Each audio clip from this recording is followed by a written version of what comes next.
YouTube? This your boy Kamen Zero Spike back again once again. Today, people, today we are finally here for Ohsama Sentai King-Ohger episode 1. And we're just going to do a quick recap of this episode because it definitely was a first episode type of beat we got going on here. So basically this episode, the Bugnarok, which is going to be one of the weirder things to say. The Bugnarok were just a race of evil bug creatures who were terrorizing the planet and things like that. And he was defeated by five warriors with the basically defeated by 5 warriors with the guardian spirit, and they ended up defeating him. And these 5 gods and those 5 warriors went off and created their own kingdoms. And they have 5 different kingdoms, and each warrior was the ruler of these 5 different kingdoms.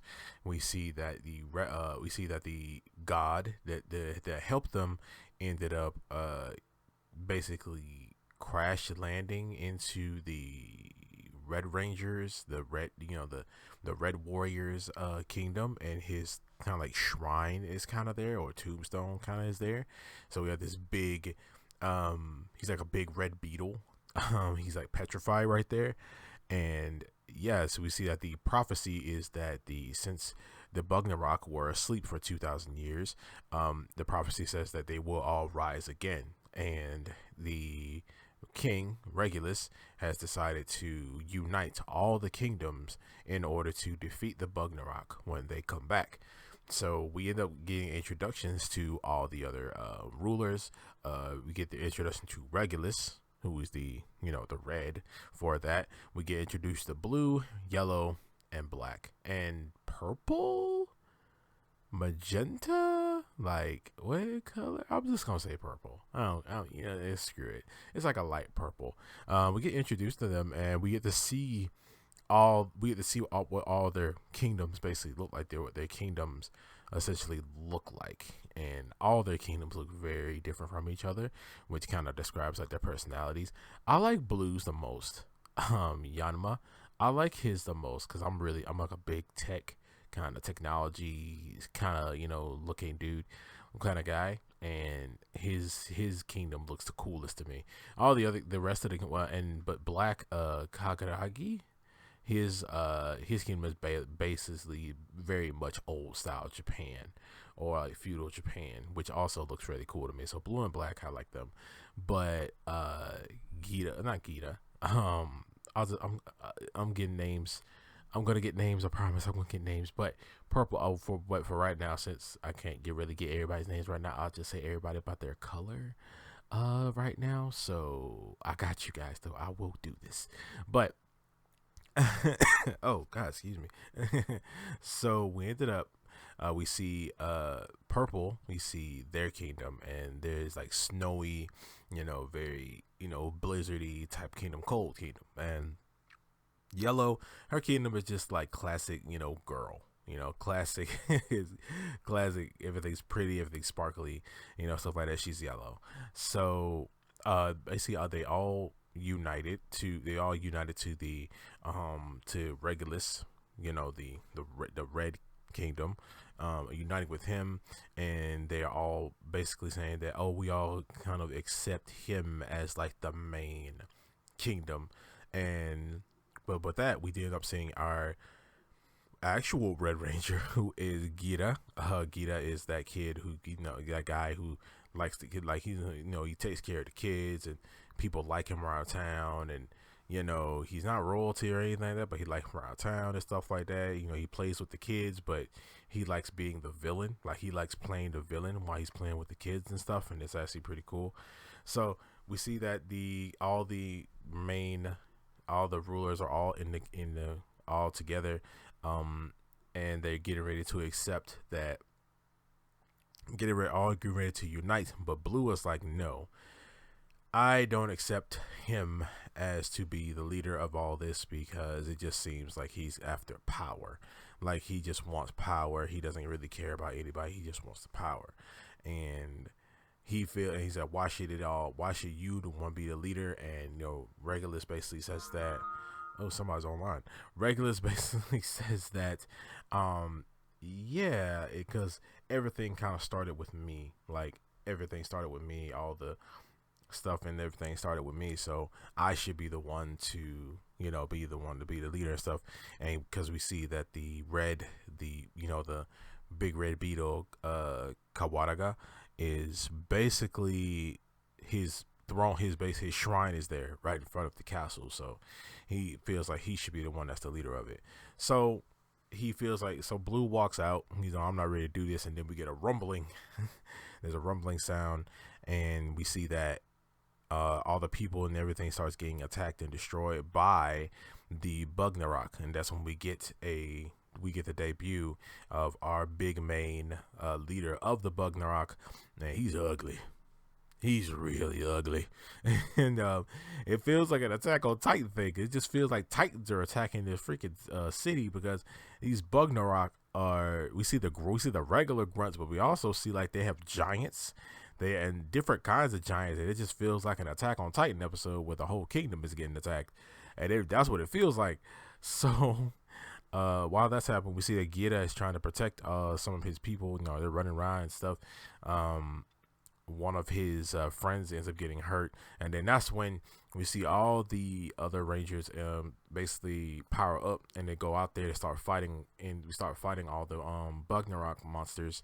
And we see that Blue is trying to find a way to wake up the god, or wake up the basically wake up I just said it. Katawaga. Screw it. Trying to wake up the god, and he can't wake him up because he thought he figured it out, but he couldn't wake him up. So we see that Regulus, we see that Gira is like, what's going on? Why is it the king protecting everybody? And he ends up going into the palace, and I don't know how he got in there. How did he just walk straight into the palace? First of all, the palace is like up in the sky. Second of all, how did you jump all the way up there, bro? And then he ended up getting there, and he ends up trying to talk to Regulus, and then he's like, Regulus's two boys is like, how did you get in here? And I'm asking to say, yeah, how did he get in here? Y'all ain't got no guards? I mean, I kind of could understand because they're being attacked, but the perfect opportunity to walk into the castle. But God, come on now.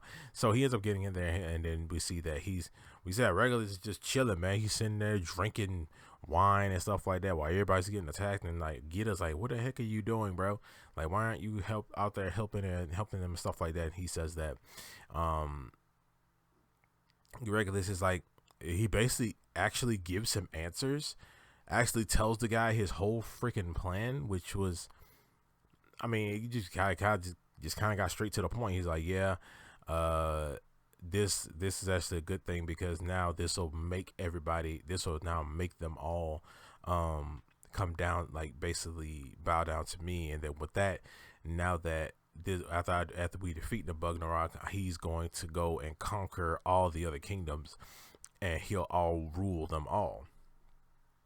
And he basically says the only true justice is absolute power. And Gita's like, but what about like the people? He said the people are a means. I'm the nation. It's like, holy crap, he's one of them. You like a freaking Wrath from Full Metal Alchemist, man. You freaking you're King Bradley right now. And it was so weird. So we said Gita gets pissed off, and then he ends up trying to hit the king, but he ends up putting on the king's cape and actually nabbing his sword. And he points the sword at the king because, I can't forgive you, stuff like that. And the king, Regulus, basically says that, yeah, pointing a sword at your king, you have now made the entire world your enemy. And Gita's like, he's happy about it. He's like, yeah, that's fine by me. I'm always playing the villain anyway, and I'll be the one to end. I said, I'm gonna be the one to end up conquering the world. And that's when the god, the Kawaraga. Yeah, there we go. Kawaraga actually wakes up.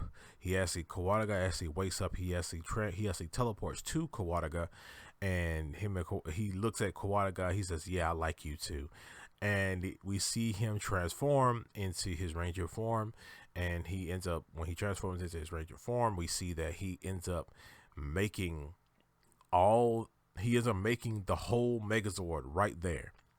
Like the other Zords just come to him, while him and Kawadaga and all the other Zords, he just full on makes the entire Megazord and goes off and starts mollywopping all these Bugnarok, these giant Bugnarok, going off and taking them out. And after he ends up taking all of them out, we see that the king announces that as soon as you find Gira, find him, and the first thing we're gonna do is execute him. The episode ends off right there. But I like it. I like this. It's the first episode, so there's not much to talk about, because the first episode is always just introducing people, introducing the world, introducing the whole synopsis of the story. The basic synopsis of the story, basically just talking about that. But at the same time, it was cool. I mean, I like the aesthetic. I like the way the suits look. Camera angles and stuff like that are fine, but the CG, it could be better, I guess.